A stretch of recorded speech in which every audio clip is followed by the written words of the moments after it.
안녕하세요. 저는 한도연이라고 합니다. 제 이야기 좀 들어주세요. 저는 올해 68입니다. 40년간 법정에서 판사로 일했죠. 지난해 명예롭게 은퇴했습니다. 평생 정의와 증거만을 믿고 살아왔어요. 법정에서만큼은 그 누구에게도 흔들리지 않는 판사였습니다. 하지만 가족 앞에서는 달랐어요. 그냥 평범한 아버지였죠. 특히 외동딸 지연이 앞에서는 완전히 무력했습니다. 지연이는 31살이에요. 변호사로 일하고 있죠. 어릴 때부터 똑똑했습니다. 항상 제 자랑이었어요. 법정에서 아무리 힘든 판결을 내려도 집에 와서 지연이 웃는 얼굴을 보면 모든 게 괜찮아졌습니다. 아내 영숙이는 3년 전에 세상을 떠났어요.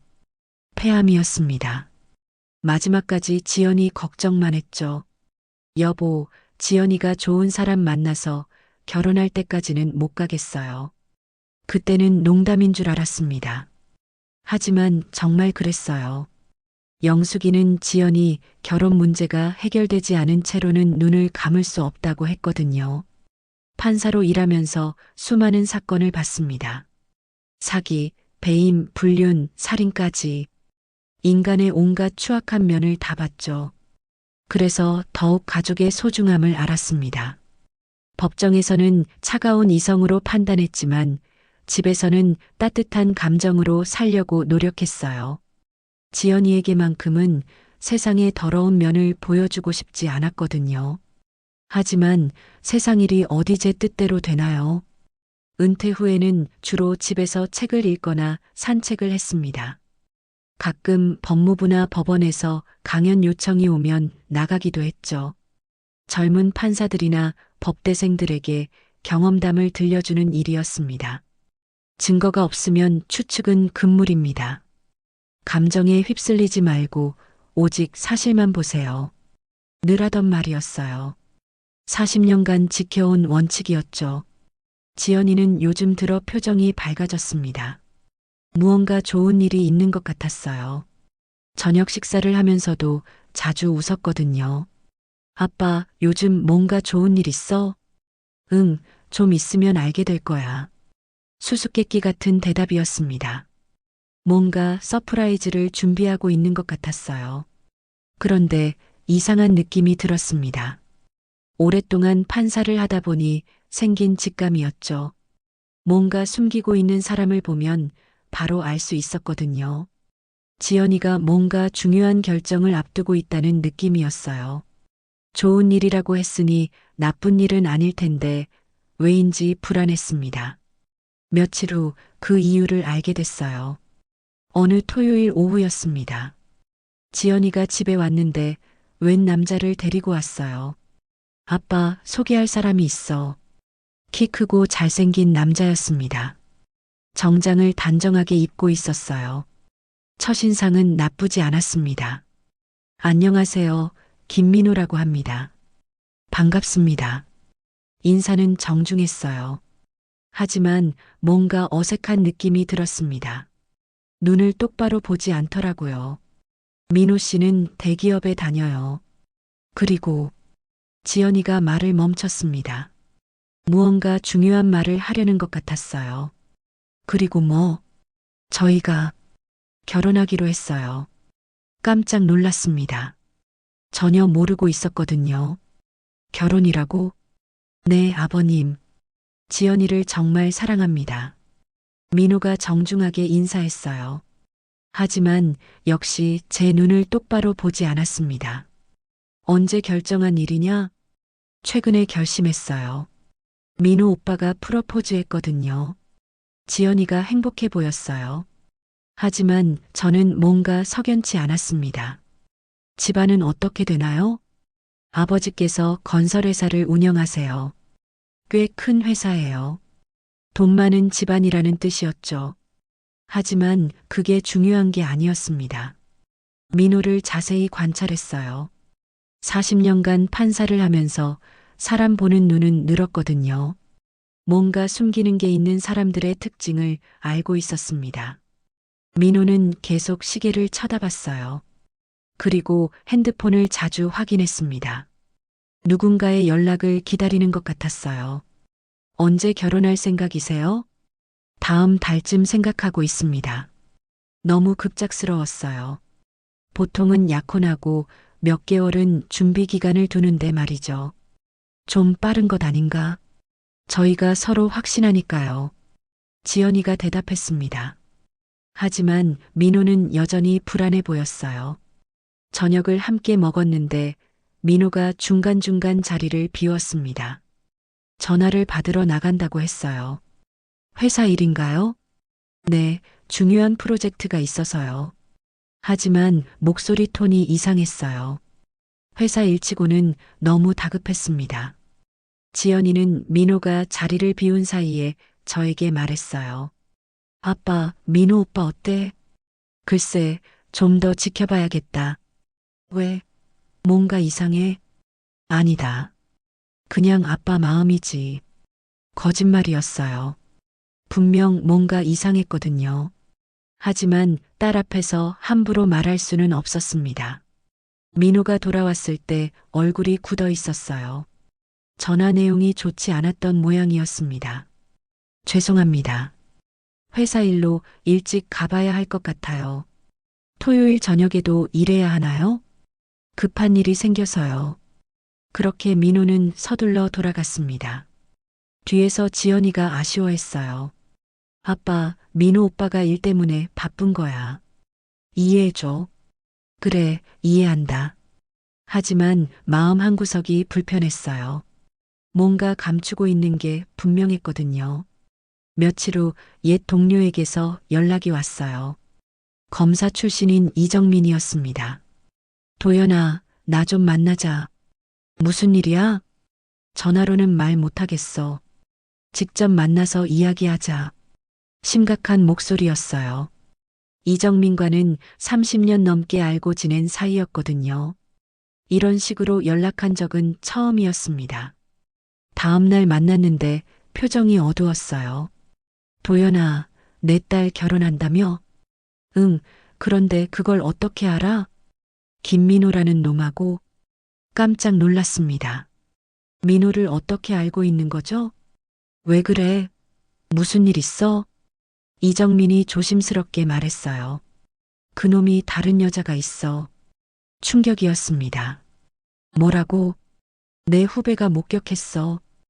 호텔에서 다른 여자랑 들어가는 걸. 확실해? 사진도 있어. 이정민이 핸드폰을 꺼내서 보여줬어요. 분명히 민호였습니다. 젊은 여자와 함께 호텔로 들어가는 모습이었어요. 가슴이 무너지는 느낌이었어요. 언제 찍은 거야? 지난주. 내 딸하고 약혼 발표한 바로 다음 날이야. 더욱 충격이었습니다.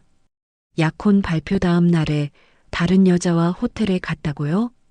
여자는 누군지 알아? 회사 동료인 것 같아.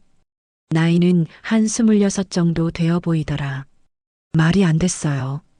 지연이와 결혼하기로 해놓고 다른 여자와 바람을 피우다니요. 더 있어? USB에 영상도 있어. 이정민이 USB를 건네줬어요. 이거 보고 결정해. 내 딸한테 말할지 말지. USB를 받아들면서 손이 떨렸어요. 이런 걸 봐야 한다는 게 괴로웠습니다. 며칠 후 제자였던 김하영 판사에게서도 연락이 왔어요. 선생님, 혹시 따님이 김민호라는 분과 결혼하시나요? 왜 그런 걸 물어보나? 제가 우연히 목격한 게 있어서요. 하영이도 비슷한 목격담을 들려줬어요. 민호가 다른 여자와 만나는 모습을 봤다는 거였습니다.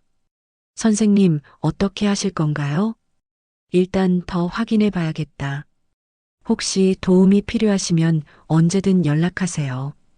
집에 돌아와서 USB를 컴퓨터에 넣어 봤어요. 정말로 민호가 다른 여자와 함께 있는 영상이었습니다. 호텔 로비에서 친밀하게 대화하는 모습, 엘리베이터에 함께 타는 모습까지 다 찍혀 있었어요. 너무 선명했어요. 변명의 여지가 없을 정도로 말이죠. 그날 밤 잠이 오지 않았습니다. 어떻게 해야 할지 모르겠더라고요. 지연이한테 말해야 할까요? 아니면 민호와 직접 이야기해야 할까요? 40년간 판사를 하면서 이런 고민은 처음이었어요. 법정에서는 증거가 있으면 판결하면 됐거든요. 하지만 가족 문제는 달랐습니다. 고민에 빠져 있을 때 문득 영숙이 생각이 났어요. 아내라면 어떻게 했을까요? 영숙이 유품을 정리할 때 발견했던 편지가 떠올랐습니다. 아직 다 읽어보지 못했던 편지들이 있었어요. 서재 서랍을 열어봤습니다. 영숙이가 쓴 편지들이 정리되어 있었어요. 병원에서 쓴 것도 있고 집에서 쓴 것도 있었습니다. 그 중에서 제게 쓴 편지를 찾아봤어요. 여보에게. 지연이 결혼 문제로 고민이 많을 거예요. 엄마의 직감인데 지연이가 만날 남자가 좋은 사람이 아닐 것 같아요. 그때가 되면 여보가 많이 힘들 거예요. 딸을 위해서는 뭐든 해주고 싶은 게 아버지 마음이니까요. 하지만 여보, 기억하세요. 진실은 아프지만 거짓 위에 세운 행복은 오래가지 못해요. 지연이를 진짜 사랑한다면 아픈 진실이라도 알려줘야 해요. 그래야 지연이가 진짜 행복해질 수 있어요. 여보는 평생 정의롭게 살아왔잖아요. 마지막에 가족 앞에서만 굽히지 말아요. 사랑하는 영숙이가. 편지를 읽고 나니 눈물이 났어요. 영숙이는 정말 현명한 사람이었습니다. 진실은 아프지만 거짓 위에 세운 행복은 오래가지 못한다. 이 문장이 가슴에 박혔어요. 영숙이 말이 맞았습니다. 지금 당장은 아프겠지만 나중에 더 큰 상처를 받는 것보다는 낫겠죠. 결심했습니다. 지연이한테 말해야겠다고요. 하지만 어떻게 말해야 할지 모르겠더라고요. 딸에게 약혼자가 바람둥이라고 어떻게 말할 수 있나요? 며칠을 고민했습니다. 그러던 중 지연이가 결혼식 초대장을 보여줬어요. 아빠, 초대장 나왔어. 어때? 화려한 초대장이었어요.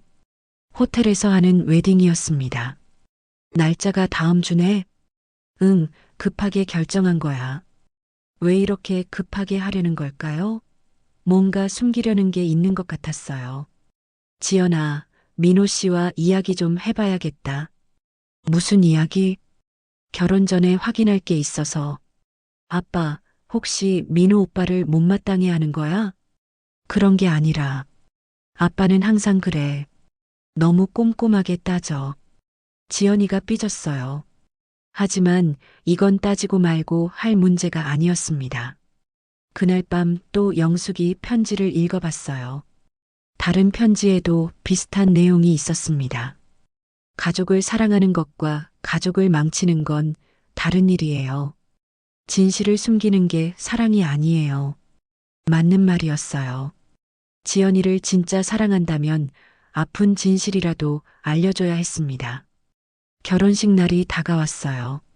서울 시내 유명한 호텔이었습니다. 화려한 웨딩홀이었어요. 아침부터 분주했습니다. 지연이는 드레스를 입고 화장을 하느라 바빴어요. 정말 예뻤습니다.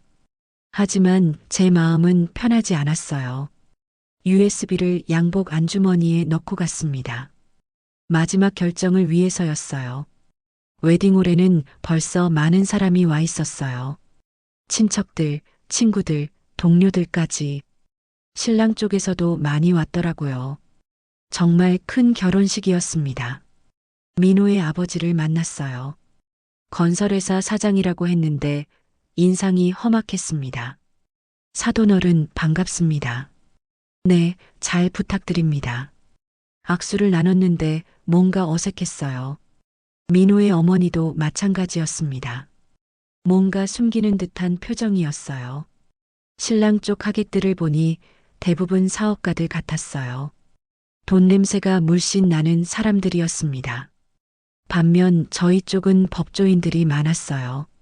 제 동료들과 지연이 동료들이었죠. 오후 2시 결혼식이 시작됐습니다. 신랑 신부 입장하겠습니다. 웅장한 음악과 함께 지연이와 민호가 입장했어요. 모든 사람이 박수를 쳤습니다. 정말 멋진 커플이었어요. 보는 사람들이 모두 감탄했습니다. 하지만 저는 복잡한 마음이었어요. 식이 진행되는 동안 계속 고민했습니다. 정말 폭로해야 할까요? 이렇게 많은 사람 앞에서요? 하지만 영숙이 편지가 계속 떠올랐어요. 거짓 위에 세운 행복은 오래가지 못한다. 사회자가 말했습니다. 이제 신랑 신부의 성장 영상을 보시겠습니다. 하객들이 환호하며 스크린을 바라봤어요. 보통은 어린 시절 사진이나 연애 과정을 담은 영상이 나오죠. 바로 그때였습니다. 제가 결심한 순간이었어요. 음향 담당자에게 다가갔습니다. 실례합니다. 제가 준비한 USB가 있는데 틀어주실 수 있나요? 어떤 영상인가요? 신랑에 대한 중요한 내용입니다. 가족분이세요? 네, 신부 아버지입니다. 음향 담당자가 USB를 받아들고 컴퓨터에 넣었어요. 제 심장이 뛰기 시작했습니다. 스크린에 영상이 나오기 시작했어요. 하지만 예상했던 성장 영상이 아니었습니다. 민호가 다른 여자와 호텔로 들어가는 장면이었어요. 처음에는 사람들이 뭔지 몰랐습니다. 그냥 신랑이 누군가와 함께 있는 모습인 줄 알았어요. 하지만 곧 분위기가 이상해졌습니다. 저게 뭐야? 신랑이 다른 여자랑 웅성거리는 소리가 들렸어요. 영상은 계속 진행됐습니다. 호텔 로비에서 친밀하게 대화하는 모습, 엘리베이터에서 포옹하는 모습까지 날짜와 시간도 선명하게 나와 있었어요. 지연이와 약혼 발표 바로 다음 날이었습니다. 하객들이 경악하기 시작했어요. 이게 뭐야? 결혼식에서 이런 영상을? 저 여자가 누구야? 지연이가 스크린을 보더니 얼굴이 하얗게 변했어요. 이게 뭐예요? 민호도 당황했습니다. 이건 조작된 거예요. 하지만 너무 선명한 영상이었어요. 조작이라고 할 수 없을 정도로요. 저는 자리에서 일어났습니다. 여러분, 잠시만 들어주세요. 마이크를 잡고 말했어요. 저는 신부의 아버지 한도연입니다. 하객들이 조용해졌어요. 40년간 판사로 일하면서 늘 증거와 진실을 중시해 왔습니다. 아버님, 뭘 하시는 거예요? 민호가 다가왔지만 제지했어요. 방금 보신 영상은 조작이 아닙니다. 제가 직접 확인한 증거입니다. 하객들이 더욱 술렁였어요. 김민호 씨는 제 딸과 약혼한 상태에서 다른 여자와 불륜 관계를 유지해 왔습니다. 아버지, 지연이가 소리쳤어요. 지연아, 미안하다. 하지만 이건 내가 알아야 할 진실이야. 더 많은 증거를 제시했습니다. 호텔 영수증, 신용카드 내역, 목격자 진술까지. 이 모든 증거는 법정에서도 통용될 수 있는 것들입니다. 민호의 아버지가 화를 냈어요. 이게 뭐 하는 짓입니까? 사실을 말하고 있습니다. 결혼식을 망치려고 작정했군요. 망치는 게 아닙니다. 구하는 겁니다. 제가 단호하게 말했어요. 내 딸의 인생은 거짓 위에 세워질 수 없습니다. 이것이 나의 마지막 판결입니다. 웨딩홀이 아수라장이 됐어요. 민호의 가족들이 분노했습니다. 이런 식으로 망신을 주다니. 체면이라는 게 있지 않습니까? 하지만 증거 앞에서는 할 말이 없었어요. 너무 명확했거든요. 민호가 마지막으로 변명을 시도했습니다. 이건 오해입니다. 오해라고요? 제가 추가 증거를 꺼냈어요. 그럼 이것도 오해인가요? 호텔에서 나오는 장면, 그 여자와 키스하는 장면까지 있었어요. 이 영상들의 날짜를 보세요. 모두 약혼 후의 일입니다. 더 이상 변명할 수 없었어요. 신랑 측 하객들도 등을 돌리기 시작했습니다. 이런 놈인 줄 몰랐네. 결혼 직전까지 바람을 피우다니. 우리도 속은 거야. 민호의 아버지가 아들을 다그쳤어요. 야, 이게 정말이야? 아버지, 대답 안 해? 결국 민호가 무너졌습니다. 죄송합니다. 제가, 제가 잘못했습니다. 인정한 거죠. 지연이가 저에게 달려왔어요. 울고 있었습니다. 아빠, 진짜예요? 미안하다, 지연아. 언제부터 알고 있었어요? 일주일 전부터. 왜 진작 말해주지 않았어요? 아빠도 고민이 많았다. 지연이가 제 손을 붙잡고 흐느꼈어요. 아빠, 차라리 지금 알아서 다행이에요. 그 말을 듣고 안도했습니다.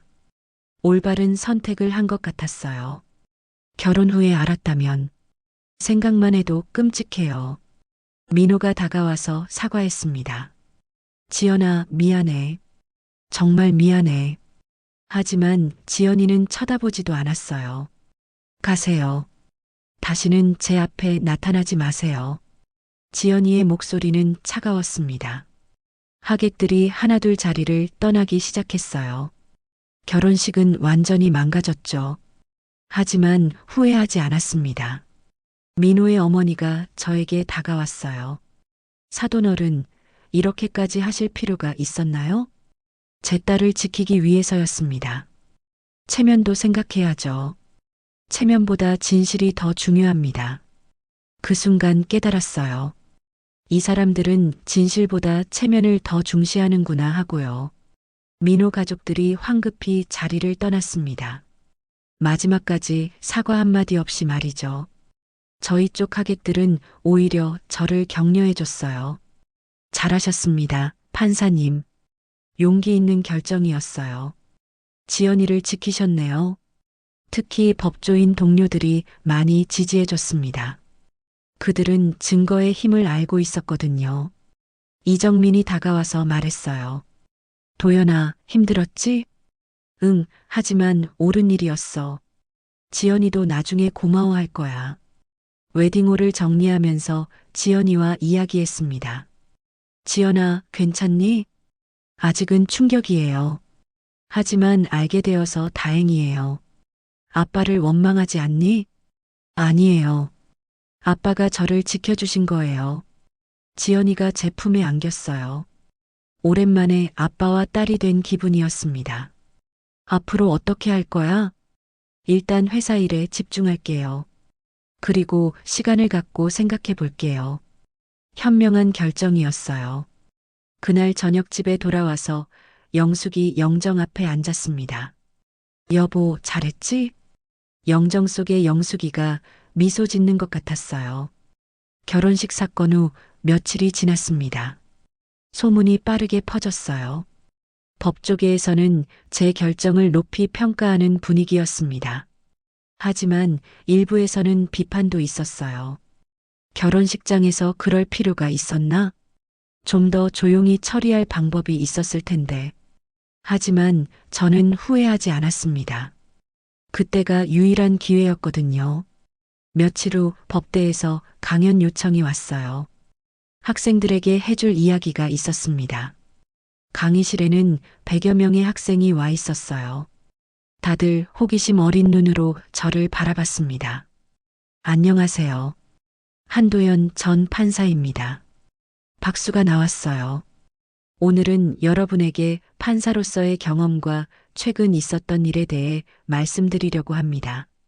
학생들이 집중했어요.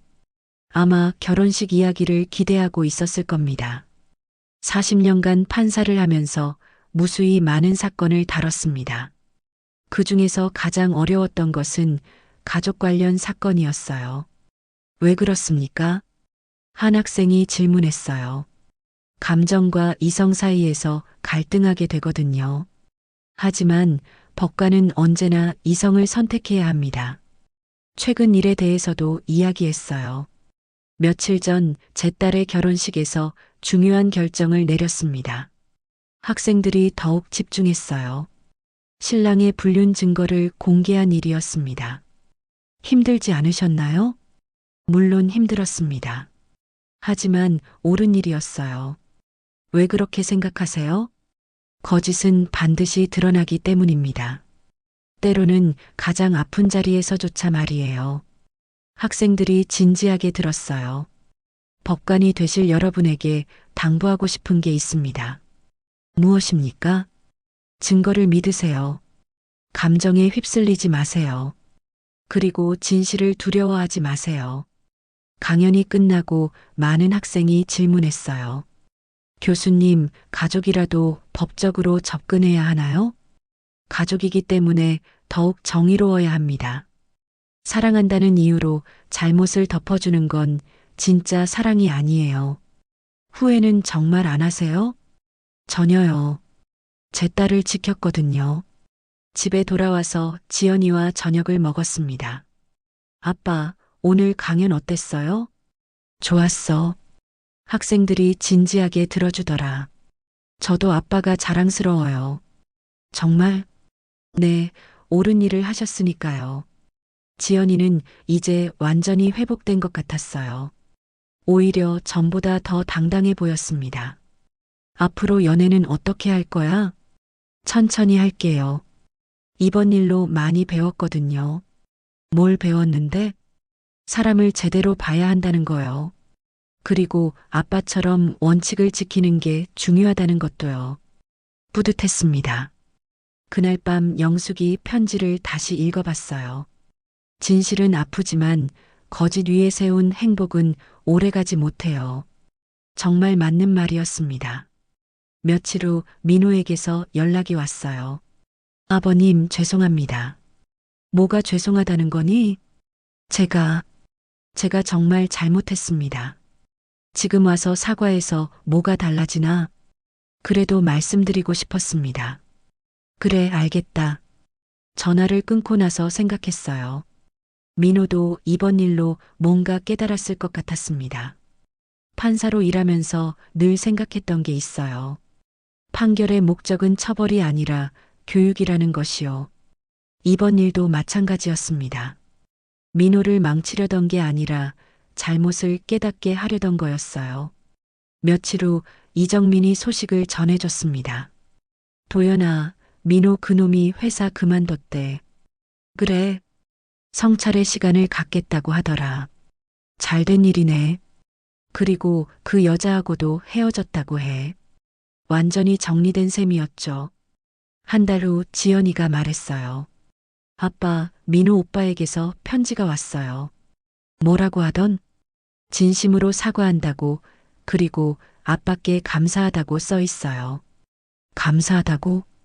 네, 자신의 잘못을 깨닫게 해줘서 감사하다고요. 정말 다행이었습니다. 제 판단이 옳았던 거죠. 그날 쟤는 정말로 마지막 판결을 내린 셈이었습니다. 법정에서가 아니라 인생에서 말이에요. 아버지로서도 판사로서도 올바른 선택이었다고 생각합니다. 지금도 가끔 그때를 생각해요. 만약 그때 입을 다물고 있었다면 어땠을까 하고요. 아마 지연이는 불행한 결혼 생활을 했을 거예요. 그리고 더 큰 상처를 받았겠죠.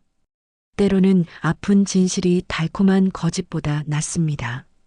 이것이 제가 40년 판사 생활에서 얻은 마지막 교훈입니다. 오늘 이야기가 마음에 드셨다면 좋아요와 구독, 알람 설정 잊지 마세요. 여러분의 따뜻한 댓글 하나가 정말 큰 힘이 됩니다.